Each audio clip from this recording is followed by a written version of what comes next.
Back in June, Apple announced WWDC and revealed the new softwares for its devices, including the most awaited iOS 14. If you haven't watched the video I covered on that, you can check it above.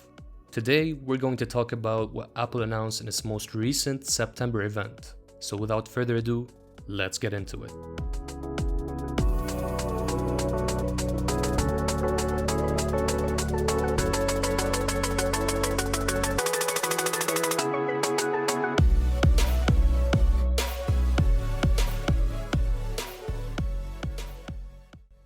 After many rumors emerging on what they might announce in this event, it's been finally settled. iPhone 12 will have its own event later this year, so stay tuned for that video. It'll be the first time Apple doesn't announce an iPhone in September since 2011. What they did announce, however, were the AppleWatch 6, AppleWatch SE, a refreshed iPad base model, a redesigned iPad Air, and the Apple One subscription services with the new fitness app. I'll also be connecting in this video the different announcements and how they all play into Apple's overall strategy in its ecosystem. The first product announcement started with the Apple Watch 6 and its new feature called VO2 Max. This helps measure the blood oxygen level in your body, which is a powerful predictor of your overall health. The way it works is that it shines light on your wrist and it measures the amount of light reflected back. The algorithm in the watch uses the data to calculate the color of your blood, which indicates the amount of blood oxygen you have. The watch also got new sleep tracking that measures the quality of your sleep, a washing hands feature that counts how long you should properly wash your hands, and let's not forget the ECG measurement on your wrist announced on previous models, which helps monitor the electrical signals in your heart. All of these features combined with the health monitoring and fitness application strengthen the Apple Watch as the leading fitness and overall smartwatch in the market with just no comparison.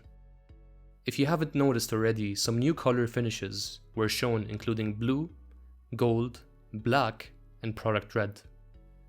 If you think about it, usually colors on the Apple Watch hint at the colors of the upcoming iPhones, so this might be telling us that the iPhone 12 this year will have some interesting additions.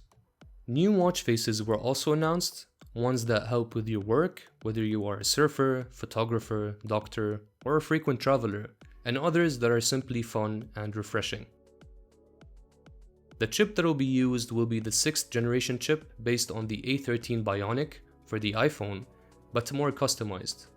The watch will have a better always-on display that is 2.5 times brighter when it's on standby, and it'll have an altimeter that can monitor your altitude whenever you'd like. Pretty amazing.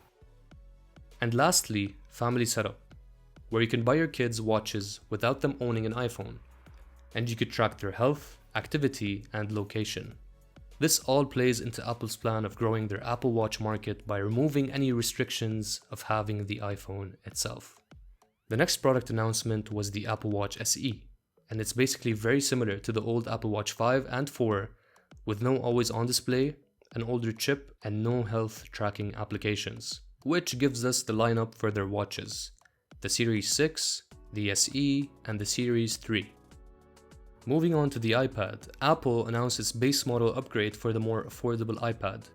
The upgrade includes putting in the A12 Bionic chip. It helps providing a more immersive and smooth experience for photo editing and gaming.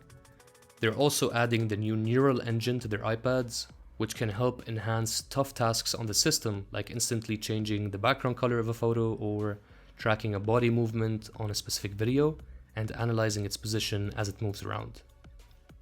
It could also recognize and analyze the notes you write on your applications and transcribe them into text while inserting them anywhere you would like. The combination of the Apple Pencil, the affordability of the device, and the power all packed into this small package makes it a very attractive proposition for students these days, especially given the fact that most teaching is done remotely and that it's quite affordable. The fourth product announcement was a redesigned iPad Air. The new one features an all-screen liquid retina display, but not so fast. You might be thinking, oh, it has Face ID like the iPad Pro model or the iPhones, but actually it has the old Touch ID located, wait, where is it? Oh, it's embedded in the lock screen button. It's a new technology Apple is featuring, which isn't actually new because it has been featured on a lot of old smartphones, but it's fine. It's a move to leave more screen real estate and one that might actually come to future iPhones if you ask me. By doing this, they could maintain the price point while removing the Face ID feature, which might bump up the price a bit.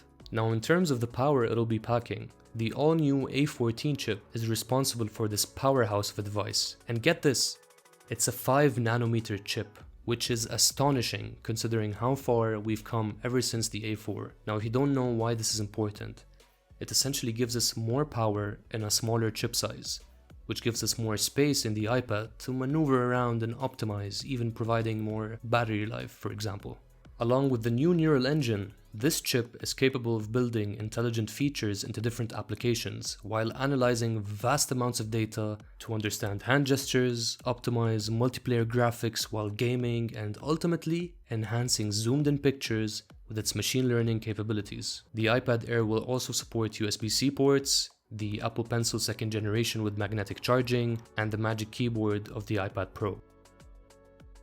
It's also interesting to notice it'll have support for Wi-Fi 6, which isn't available on the more affordable models. For those of you who don't know, Wi-Fi 6 gives us a wider range of receiving Wi-Fi and provides faster connection speeds for your device.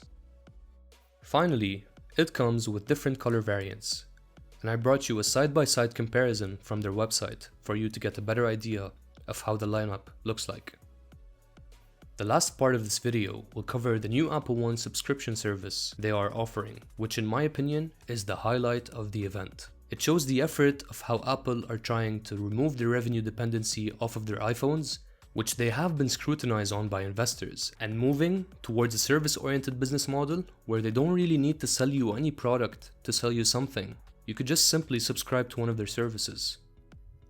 If you didn't know before, Apple has delved into the subscription services applications, including Apple Music, where you stream music just like Spotify and Rami or YouTube Music, Apple TV, where you could stream shows just like Netflix, Disney Plus or Amazon Prime, Apple Arcade, where you could stream games similar to Google Stadia, PlayStation Now or Xbox Game Pass, Apple News, it's news, iCloud, giving you extra storage on the internet like Google One, Microsoft OneDrive or Dropbox. And finally, the Fitness Plus app, which has been redesigned this year so it can be added to the family.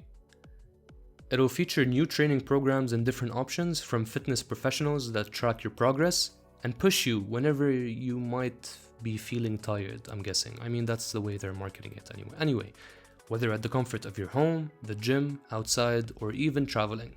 So now you could subscribe to all of these services for only one price. And guess what? At 3 different options with Apple One.